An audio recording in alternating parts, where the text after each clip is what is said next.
महाराष्ट्र हादरवणारी बातमी. लिंगपिसाट खरातच्या विशेष भक्त परिवारात आमदाराची बायको. स्वयंघोषित कॅप्टन ज्योतिषी भविष्य सांगण्याचा दावा करणारा अशोक खरातच्या कारनाम्यांनी अख्खा महाराष्ट्र हादरलाय. अनेक महिलांचे लैंगिक शोषण केल्याचा, त्यांचा रेकॉर्डिंग केल्याचा आरोप त्यांच्यावर आहे.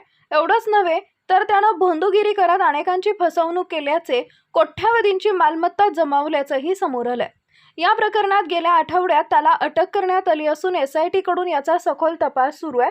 या प्रकरणात रोज नवनवीन माहिती समोर येत असून आता पुढे आलेल्या एका तपशिलामुळे महाराष्ट्र हादरलाय. भोंदू अशोक खरात याचे कारनामे, संपत्तीचा तपशील याबाबत कसून माहिती गोळा केली जाते. याच दरम्यान नवी अपडेट समोर येताना दिसते.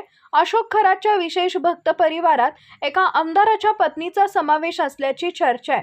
अनेक राजकीय नेते, मंत्री, राजकारणी हे भोंदू बाबाच्या दरबारात हजेरी लावण्यासाठी जात होते. याचाच एक भाग म्हणून एका आमदाराची पत्नी आहे, तिचं नाव समोर येत आहे.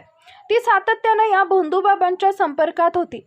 नाशिकमधील त्याच्या कॅनडा कॉर्नर परिसरात असलेल्या कार्यालयात ती जात होती अशी माहिती समोर आली आहे. एवढंच नव्हे तर खरात याच्या ईशान्येश्वर मंदिरात देखील तिनं विधी केले होते अशी माहिती सूत्रांनी दिली आहे. या प्रकरणात अधिकृतरित्या कोणतंही नाव जाहीर झालेलं नसलं तरी राजकीय वर्तुळात खळबळ माजली आहे. संबंधित आमदाराच्या पत्नीची भूमिका काय याचाही सध्या तपास सुरू आहे. या प्रकरणी भोवतीचं गूढ आणखी गडद झाल्याचं दिसत असून या तपासातून राजकारण, प्रशासन आणि उच्चभ्रू कुटुंबापर्यंत जाळे पसरले असल्याचे संकेत मिळत आहेत.